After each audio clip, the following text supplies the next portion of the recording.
Welcome to Nudge and Boost for Better Living with Dr. Bob Crow. The purpose of this series of broadcasts is to share proven strategies you can use to build happier and more successful living at home, work, play, everywhere, all the time. And now your host, Dr. Bob Crow. Hi, this is Bob Crow. I hope this has been a good day for you.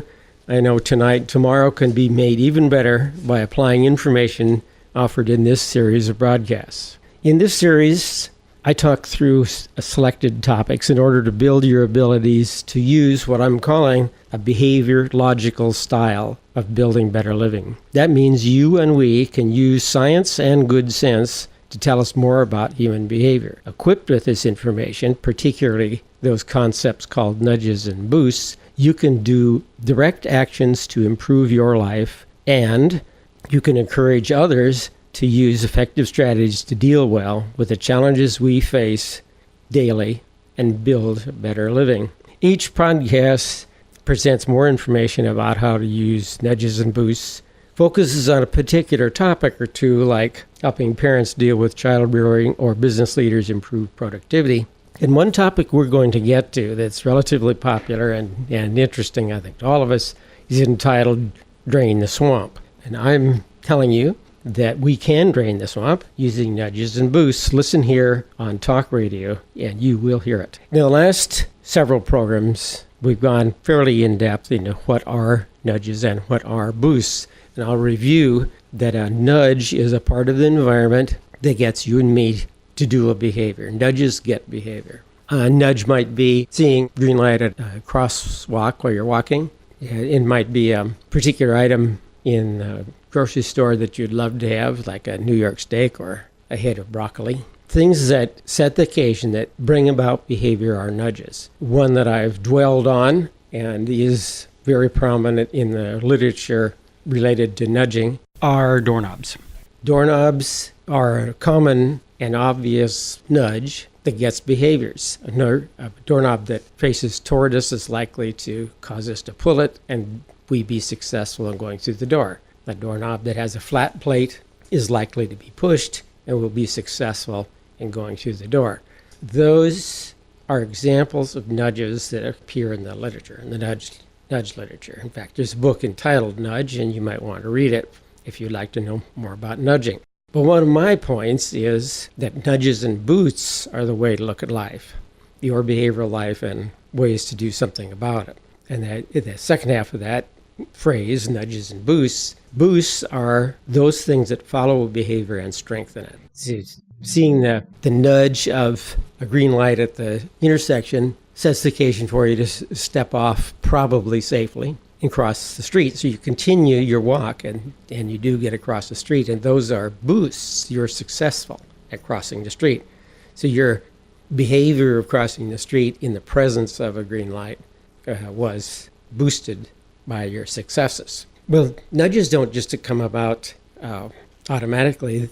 They are a feature of learning. You've learned nudges. You've learned to cross the street at a green light. You've learned to pull on a doorknob that protrudes toward you, and you've learned to press on a flat plate on the door to get through it. And those are points of success. You're successful with the door. Well, one of my points in earlier shows, and this one, is that nudges should be abundantly clear if we try to guide behavior. For example, a flat sort of door, push plate on a door that actually needs to be pulled is a very poor nudge. And I've seen many doors where it's not clear whether you're to push or pull in order to get the door open. If people who built those doors would like us to be more successful, they could make the nudges more clear. Now, regarding boosts, boosts are features of our environment that strengthen behavior, like getting through the door, getting across the intersection, are a form of success that strengthens the behavior of doing what we did to cross the street or open the door. I mentioned that nudges get their power from learning history. That is, boosts give nudges their power, and they strengthen the behavior that caused them. These statements that I'm making now are sensible, science-based tools that you can use to obtain better living.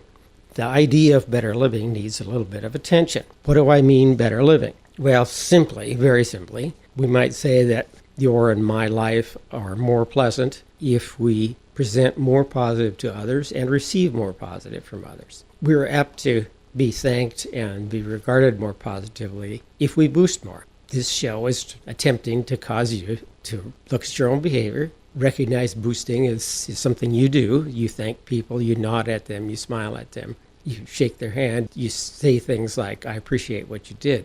Well, let's say in a usual day, if you counted how many boosts you present, probably you'd find that you do maybe 100 boosts in a day. What if you doubled that? That you watched for opportunities to appreciate people, to thank them, to smile at them, maybe even to help them open a door where the doorknob is not clear, or cross the street when they're less capable. People are likely to be positive back at you. You can increase your positive features of your life by being more positive. You can even take some personal pride in it. If you counted your boosts and you just had a counter in your pocket and pushed it or tapped on your watch when you did a positive thing, you'd find some count, like 100 I mentioned. You might specifically try to watch for opportunities when you can be positive to someone and do it and count it. And you maybe increase your daily dose of delivered boosts to 200, maybe 300. And if you're in a supervisory position and you find that your boosts for your staff per day are maybe 5 or 10, maybe even 20, that's a pretty low rate. Your employees are doing good things all day, every day. It's just up to you to observe when they occur, and it's up to you to boost them. And maybe a boost is your positive regard, and maybe it's even something more substantial. You might give your kids an additional toy if they're that young, or an app if they're older, or ice cream if they're in ice cream age, as a boost for doing some desired behaviors. So part of a better living is to be more positive. One of the outcomes of being more positive should be that you experience more desirable behaviors from yourself for others. Let's say you want to lose weight or go to the gym more often, and you arrange so that you receive boosts, or you observe for other people doing desired behaviors and you boost them. You will get better behavior out of yourself and out of those you're boosting. So not only do you have a higher ratio of saying positive, doing positive things per day, you also are teaching yourself or others to do desirable behaviors. Now, a final point that for this few minutes about better living is the increased understanding, maybe even control, or maybe just comfort that you can derive by understanding that human behavior is everything we do, and everything we do is affected by nudges and boosts. You can sit back and understand much better why a politician behaves as they do, or earlier we were discussing why policemen behave as they do, because of the actions, the effects of nudges and boosts, in particular to their behaviors, is a way of understanding why people do what they do. So you can have a more positive life by boosting more. You can have an increased quality of life by learning better and causing others to behave better. And you can be more comfortable in understanding why people do what they do. Now, a final step level stage of understanding that behavior is controlled by nudges and boosts is that then you can use those tools to actually cause change in others that you might like to alter. For example, politicians. If it was clear to them what enough people wanted them to do, if the nudges were clear for what behaviors you and others want, and there were boosts available for those behaviors, they would do them. That's the law of nature. The problem we have with our political system is that it's so removed and so insulated from the daily citizen that it's very hard for us to provide nudges and boosts. Besides that, I don't think there's very widespread agreement on what behaviors our congressional representatives should be doing, like this mess about healthcare. There has not, in my opinion, been a definitive discussion about what is healthcare. What is it? We hear about outcomes, people being less sick. That's not the behaviors. What are the behaviors of the system that will lead us to be more healthy? There's a lot more to be said about that, but my point is you can have better living by attending to the concepts of nudges and boosts, because that explains and actually controls behavior. In the next segment, I'm going to speak something about motivation and certain case studies that might be of interest. At this point, it's time for us to take a break. See you in a moment or two. Now is the time for all good men to get together with one another, iron out their problems and iron out their quarrels, and try to live as brothers, and try to find peace within without stepping on one another. And do respect of the women of the world. Just remember we all had mothers. Make this land a better land in the world in which we live. And help each man be a better man with the kindness that you give. Welcome back. This is Dr. Bob Crow. On my left is Quincy, who is going to inquire about nudge and boost in our daily living. Motivation. What is motivation? You ask tough questions. I try. In behavior science, a complete learning situation has 4 parts to it. Mm-hmm. One of them is motivation. We are all motivated multiple ways all the time. We are hungry, we're deprived of sex, we are deprived of activity, we're tired from too much activity, so we're deprived of rest, you might say. We are social beings who'd like to interact with others. The huge range of motivations are these circumstances that push us to do certain behaviors to get certain outcomes. A motivation might be hunger. Mm-hmm. So you're sitting there hungry, but you're also relatively tired. You're anxious about being prepared for the fun run tomorrow. You know there's a concert you'd like to go to tonight, but that would be disruptive for the fun, being prepared for the fun run. You have a visitor coming in day after tomorrow and the house is a mess. You haven't done the laundry for a while. You have this pile of things that are in your environment that are pushing, motivating toward doing certain behaviors that have outcomes that are related to the motivation. So if you're hungry, it is increasing the likelihood that you do the behaviors related to getting food and consuming them. So motivation is related to behaviors and outcomes that increase or decrease the status of that motivational circumstance. I say we are living in a cloud of motivations. Over the course of your career, you have been in the school system quite extensively. Are kids now more motivated or less motivated? I haven't been in a classroom now for quite a while, and I did have wonderful years in a large school system, and I learned a lot. I think it is fair to say that kids, people, everyone, is motivated essentially the same today as they were 100 years ago, 200 years ago, 1,000 years ago.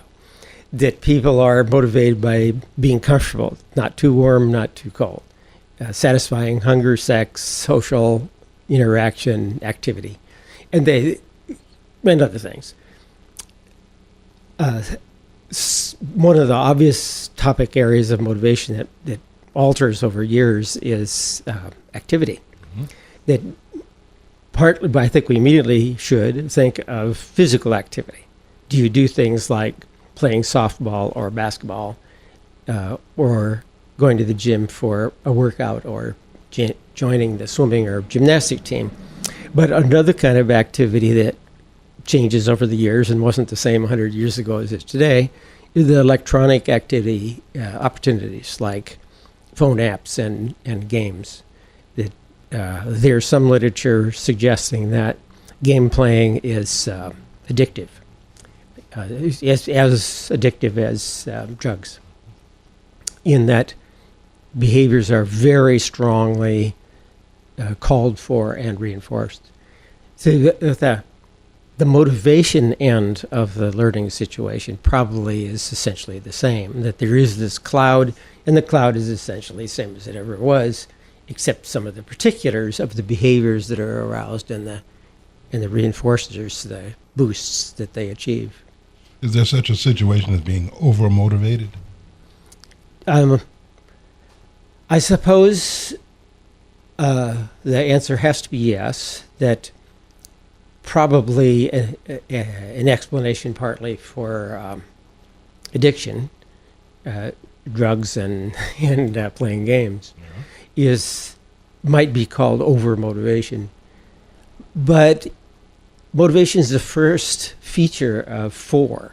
That person is motivated, then cues that I'm calling boosts call for certain behaviors, and then the 4th member of that way of understanding behavior are the boosts, the consequences, the outcomes.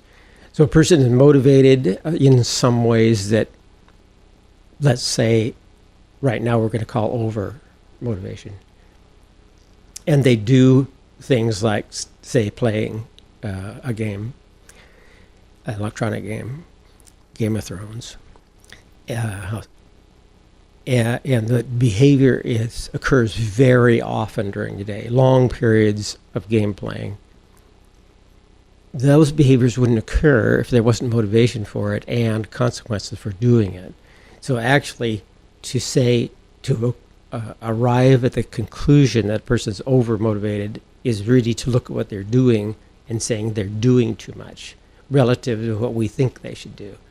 And then if we would analyze that, we'd say they are behaving more than we wish they would, but they must be being boosted for it or they wouldn't do it, and there must be motivational circumstances or they wouldn't do it. So that you can't look at just the motivational aspect and say there's too much. You've got to look at the whole behavioral episodes, and then by doing that, then you can alter the behaviors or the consequences or the motivational circumstances if that's what is desired to get desired behavior. I know this is a general question, but is there one group that's more motivated than others, men over women, example? I doubt it. That I think. Let me draw a kind of an example, maybe. Okay. I used to do lectures in the course called Motivation and Emotion in college, and I brought in a pigeon with me, and the pigeon had been trained to peck at a very high rate under a key color green. When the key color was red, the pigeon had been trained to peck at a very low rate. And I'd choose just arbitrarily to have the key either red or green, didn't matter to me. When I brought it into the classroom and I'd ask the students, how motivated is this pigeon? Well, if he was pecking slowly, they said low. And if it's pecking very quickly, they'd say, oh, high motivation. And after I'd get them to call out, what do you think? And they'd raise their hands and they'd say, hey, high motivation. Then I would change the switch. And the behavior of the pigeon would be in accordance with the color on the key. And it would do whatever the opposite of what it had been doing. So it would go from, let's say, low motivation, slow pecking, to very high motivation, high pecking. Well, so I say, now how motivated is this pigeon? And a couple of the students would say, higher, Well, they were inferring motivation level from behavior level. So they equated, and we often equate, boy, he's really highly motivated. Look what he's doing.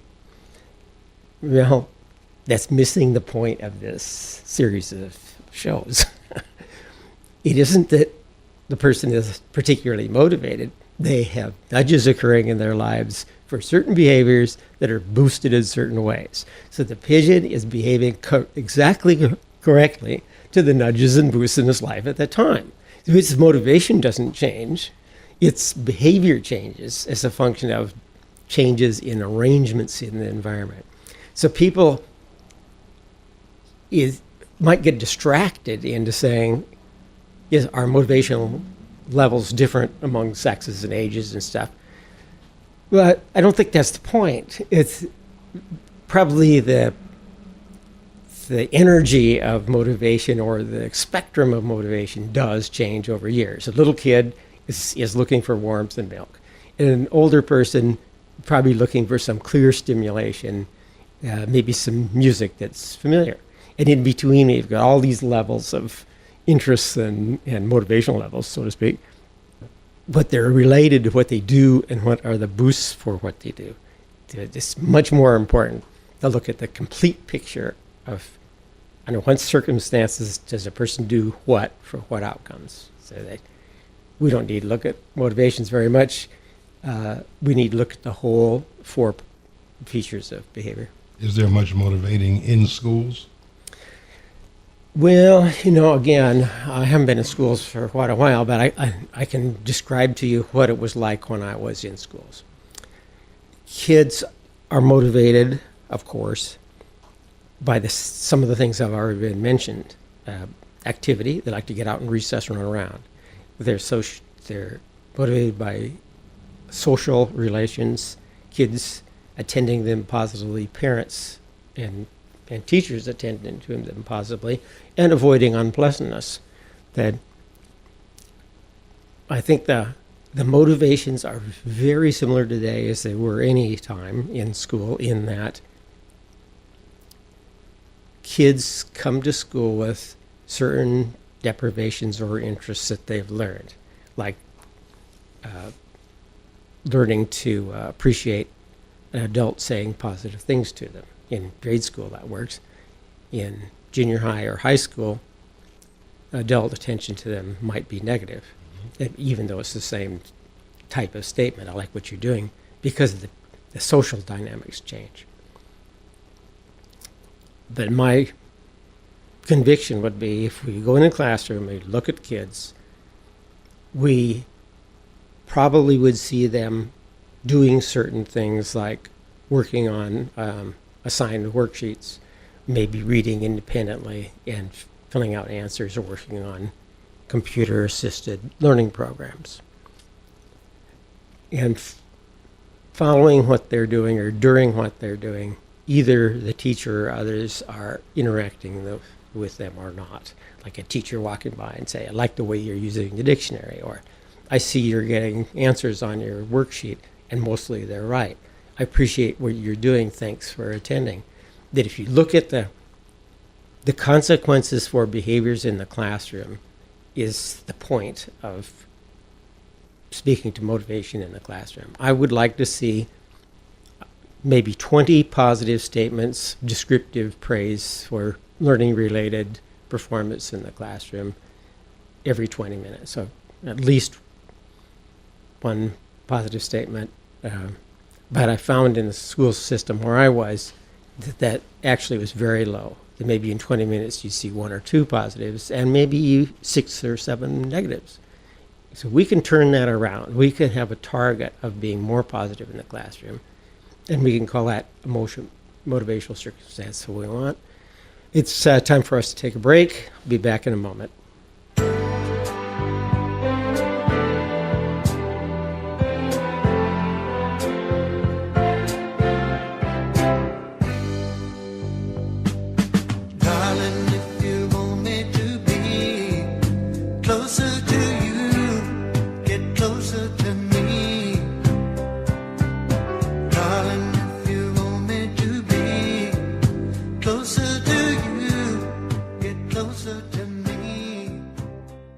Welcome back. This is Dr. Bob Crow, and to my left is Quincy, and he is my inquisitor.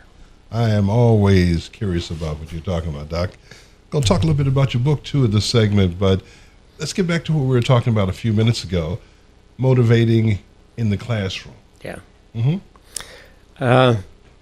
Maybe some examples would be helpful. Okay. The first challenge that I was assigned to address when I first went to the school system was a very serious, reported to be a very serious problem. A second grade classroom would not return to the classroom after recess. So the principal had called special student services, my boss, and said, this is a serious issue. You've got to do something so that kids will come in from recess. Was more than one kid? The whole class. The whole class wouldn't come back. Yeah. So I got in the car and I was driving toward the school, and I mentioned this is my first assignment in this school system. And I'm fresh out of graduate school, and I'm a basic animal researcher. So my bag of tricks is an operant chamber with a pigeon in it, giving the bird 3 seconds of grain for doing things that I ask it to do. So this basic animal researcher, I'd worked with chickens and guinea pigs and rats and ducks. Chickens are actually my favorite. They were very pleasant, and ducks were a disaster. There's a joke there. I'm not going to There's tell. got to be. But then we have to turn off the microphones. So I thought about that on the way over. What do I know about education? And it's either very little or everything. I choose everything. That what education is a teaching learning circumstance where the rat is supposed to press a bar, the kid is supposed to be on task. And then when the rat is supposed to attend to whether the light is on or not, to press the bar or not, a child is supposed to say cat in the presence of the word cat, and they're supposed to say dog in the presence of the word dog. That it's terribly reduced. But so I thought, well, okay, I'll see what I can do. I got to the classroom, I was walking down the hallway, and I got near it. You could hear noise coming through the wall. So I'm supposed to be looking in on the teacher to try to discover why it is that kids didn't come in from recess. And when I got there, geez, the class was completely out of control. I opened the door, the sink was running full blast. Kids were soaking paper towels in the running water, throwing them at the kids who pushed their desks around like tanks, hid behind them, threw erasers, chalk, crayons at one another. It was just utter, complete chaos. And the teacher was up in the front of the room yelling, waving her arms. And she's saying, color your maps, color your maps, color your maps. And then she wrote in cursive, which is inappropriate for second grade. In fact, now they don't even teach cursive, or maybe they're back to it. Right. Education is a little unsettled. After 200 years, they still don't know what to teach. She wrote, color your maps, and then she went around trying to break up fights, and she turned off the water. And as soon as she left, somebody turned the water back on, and they're throwing stuff, and the crayons would get near somebody, and they'd stomp it into the floor. What age group are these people? Second grade. Okay, second grade. Yeah, that was second grade. So that's one of my rules that I've mentioned before is the problem is never what it's described to be. So the problem I was there to address was kids didn't come in from recess, but what I saw was this complete shambles of a classroom and a teacher unprepared to do whatever we might call teaching. So for the class break, I talked with her, and in long story short, we arrived at some understandings of what behaviors we wanted. We wanted kids to be in their seats on task, doing learning-related things. It's one of the things we want to do. We want them to raise their hand to ask permission to speak or to leave their seats, like to go to the toilet. And we wanted them to come in from recess on time, and a few other things. And we identified things that kids like playing with the toy of their preference or taking the kickball out at recess. And we made those things available if they did the behaviors that we asked them to do. And we announced it. I wanted her to announce it by herself, but she asked me to do it with her. And we announced that, hey, this is a new thing. You're going to get points for doing things we desire, like raising your hand to ask a question and coming in from recess on time. And you can trade those points for things like take the kickball out to recess. And the kids seemed eager. And one kid raised her hand and asked the teacher a question. And the teacher said, thank you for raising your hand. You have 2 points. And all kids' hands shot up in the classroom. That's how immediately effective the situation was. She called another, said, thank you very much. I'm not giving points every time for everything, but sometimes you will and sometimes you won't, and I'll always appreciate your good performance. So that is the sort of thing I arranged based on what I knew about the basics of behavior science. Okay. So what about what works with my grandkids and stuff? I assign them, I guess you would say rank. Okay, this week, this person is the captain, and that person's in charge. Next week, next, so forth and so on. It seems to work for them. How is that? Sure.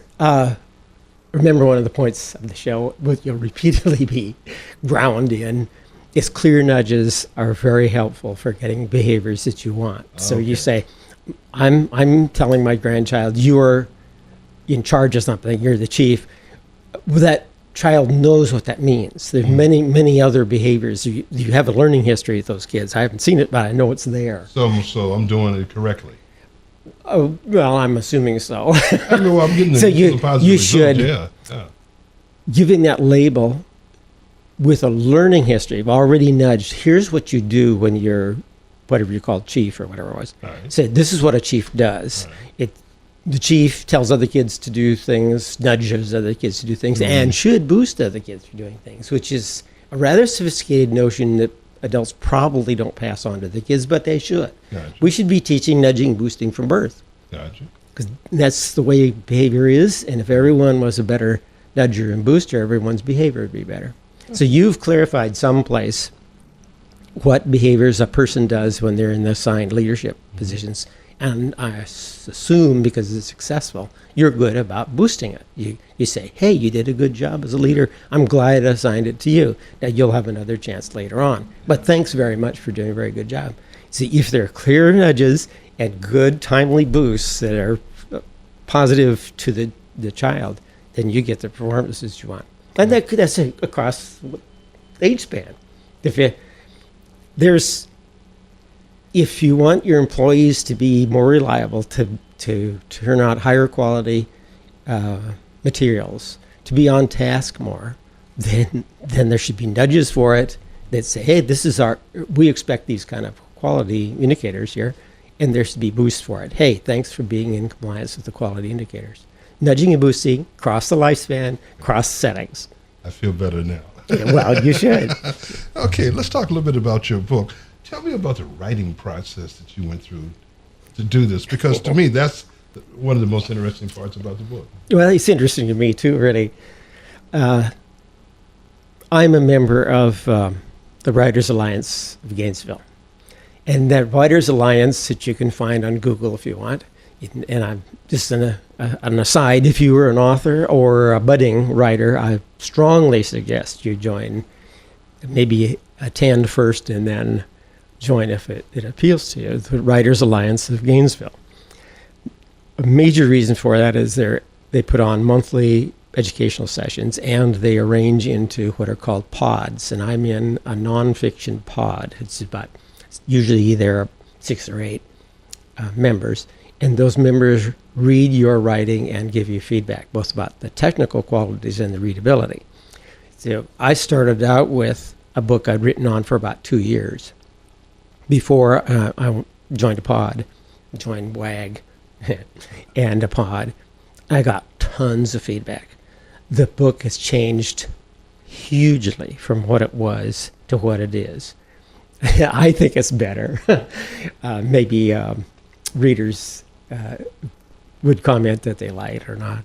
So the process involved first me writing a lot of things based on my interest in sharing with an audience. I'm really motivated about, doggone, nudge and boost work. It's a law of nature, and there's sensible rules about using laws of nature. I wanted to get that out for people who are in the field of behavior change and for the general population. All of us, all of you, everyone should be aware of directly observing the nudges and boosts that they do and do a better job of it. For better living, better boosting will bring it about. A motto that I wish people would write on their hand is be well and often, where B stands for boosting. So motto, be well and often. Write it on your hand and do it. After you decide to write the book, what's the first step, the next step? I did a rough outline. I was motivated by a lot of the stories that I've been sharing that demonstrate success. So I did an outline of 10 chapters with points within them, and then wrote every day. I've tried to get as much as I could, half a page or a page a day. And you see, there's 319 pages, so obviously If it's a half a page a day, that's 600 days or so. Tell me, so how do you know when the book is completed? It's never completed. I don't think. I was thinking, because Yeah. after you finish, there's always somewhere else you decide you might want to go. Yeah, right? in fact, I said I outlined 10 chapters. Right. So I wrote the 10 chapters, and then there are a whole bunch of points that I wanted to make that weren't in there. So I wrote an epilogue. So I stuck them in the epilogue. So the book was ending at chapter 10. And then again, feedback from the pod and others. I did some field-based review kind of things. And I got back, we'd really like to have a more condensed set of lessons that the book offers. So you have 10 chapters of presenting features of science and the use of it, and through a lot of stories and illustrations. I think it's quite readable in that respect. I think so. Part of it is fairly textbook-like. In fact, sometimes I call it a textbook for everyone. Because, darn it, human behavior is not simple. You cannot just do this superficial brush and think that we can stop there. You at least need to be aware that it's very complicated. So I have a section in there around page 60 to 80. It's fairly textbooky. I think it's a textbook, a technical book without all the complicated Right, technical jargon. Yeah, it's supposed to be general audience. Yeah. So I'd written the 10 chapters, and I thought they presented enough lessons. But I got a lot of feedback from reviewers and the pod that there needed to be some kind of summative chapter, and I wrote chapter 11. And chapter 11 is specifically addressing the rules and lessons, life lessons that are presented in the book in one condensed feature. So a person can refer to chapter 11 for a lot of guidance on how to use nudging and boosting, what it means, how to make nudges better, how to make boosting better, how to relate them. Quick question. Nudge and Boost for Better Living. True. Where can I get a copy of it? There are numerous ways to get it. You can get an ebook or a softback from Amazon, Amazon.com. If you're accustomed to using CreateSpace.com, it's available there too. Those are the easy ways. Be back in a moment.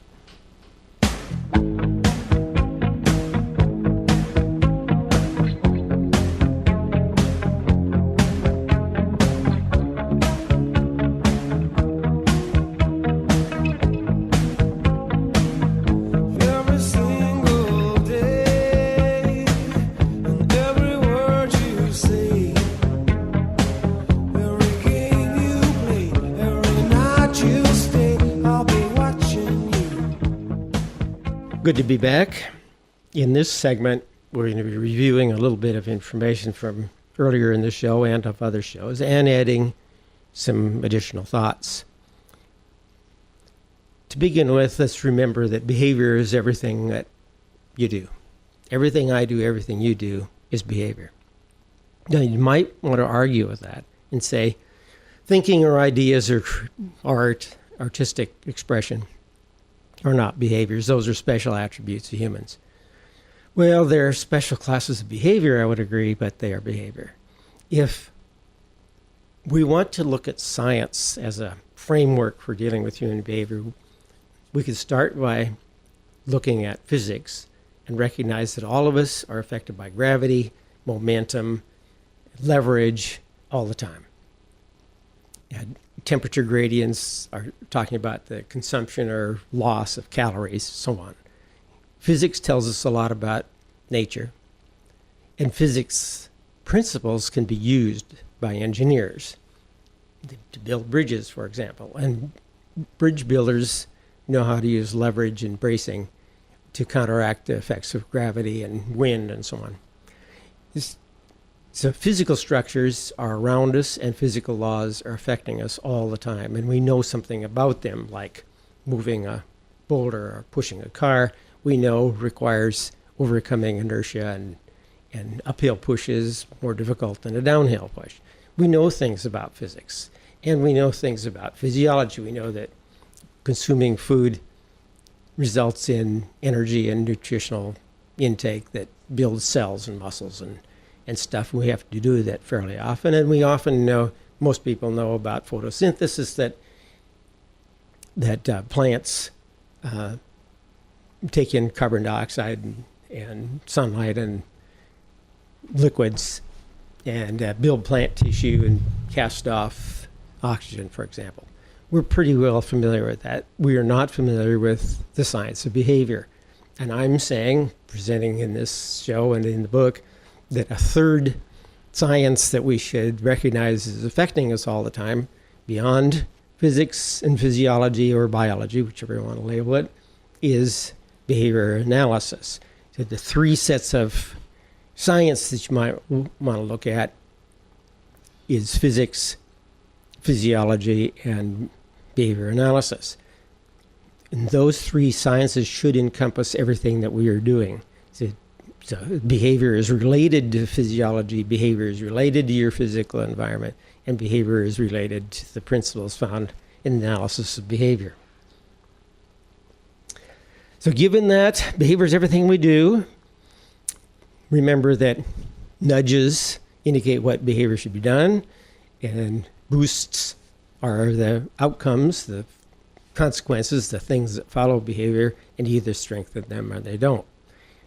My emphasis in the book and in this show is to use boosting, that is to strengthen behavior, and we're not talking about punishment. Well, so let's recall that we're talking about behavior, everything you do, and everything you do is preceded by nudges, like driving the car, the feeling on the steering wheel to turn right or left, traffic in front of you, pedestrians trying to cross the street, bicycles riding by, airplanes zooming too low across the street, many distractions and directions, nudges for doing things that are related to successful and safe driving. So then the nudges control behaviors of driving, and boosts are the outcomes of driving, turning the wheel and so on. And sometimes they are punished with a ticket or an accident, but most of the time they're mild boosts. You're more successful changing lanes and so on, getting to where you're going. So now, refresher, under some motivational circumstances, nudges occur that indicate what is a kind of behavior that should or should not be shown. The behavior that is shown that should be shown can be followed by a boost. It strengthens it. Now that relationship of a behavior followed by a consequence, I'm emphasizing boost, but it might be punishing. Behavior followed by a consequence is a contingency, a very important concept to ingrain. Contingency might be two things occurring at the same time or timely. So the student raises his hand or her hand in classroom and the teacher calls on him. That occurrence of a behavior followed by an event is a contingency in terms of time. If hand is raised, that is, a hand was raised, and a teacher did call on the student, that's a contingency with regard to time. The same event might be seen as a behavioral contingency. That is, when the teacher saw the child's hand raised, student's hand raised, the teacher called on the student. That was done on purpose. The teacher recognizes that as part of his or her job description to call on kids who raise their hand under certain circumstances. That is a contingency in a behavioral term. If a behavior occurs and you do something following it, you have applied a contingency. So try to keep that in mind while I say that there are two general types of contingency you can use in your life. One of them is called incidental. Incidental teaching amounts to observing generally for behaviors that you want, that are desirable. Seeing your kids playing well together, seeing an employee particularly clearly addressing a quality indicator at work. You're always watching for those things, and they're just incidental. They occur sometimes. You see them. What you should immediately do is boost them. See that you should have an arsenal of positive consequences you can deliver your kids or your coworkers or your employees or your students in the classroom. Things like appreciation. Thank you for doing that. A touch on the back for your kids or a hug. A special opportunity. You did so well today. If you'd like to go home early, go ahead. A special privilege. You did so well this week. I'm going to recognize you as captain of the classroom for next week. There should have an arsenal of positive things you can do when you observe something desirable, just incidentally. You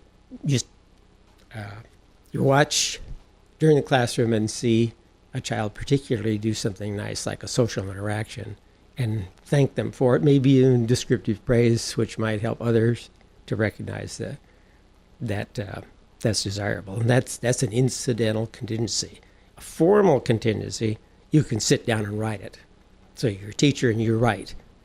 When a student, maybe a particular student who's presented a problem, when Linda raises her hand, I will immediately thank her for raising her hand. That's a formal statement of relationship between a behavior and probably a favorable consequence.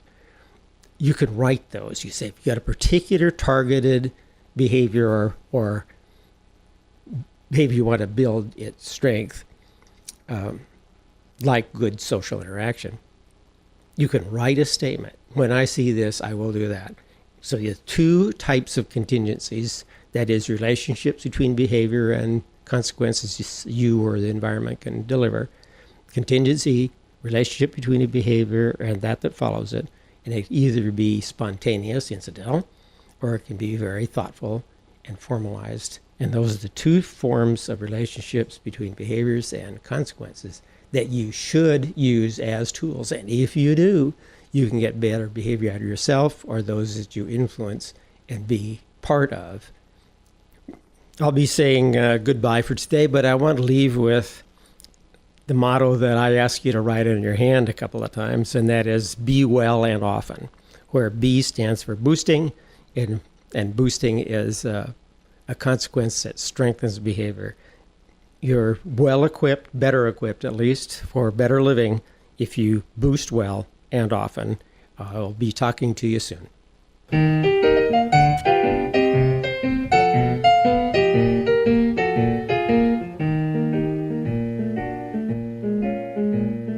You've got a friend in me.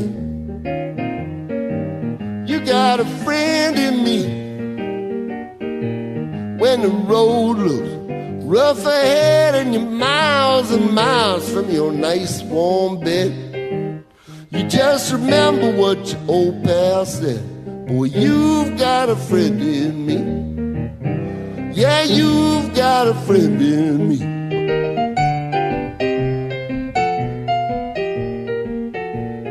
You've got a friend in me. You got a friend in me. You got troubles, I got them too. There isn't anything I wouldn't do for you.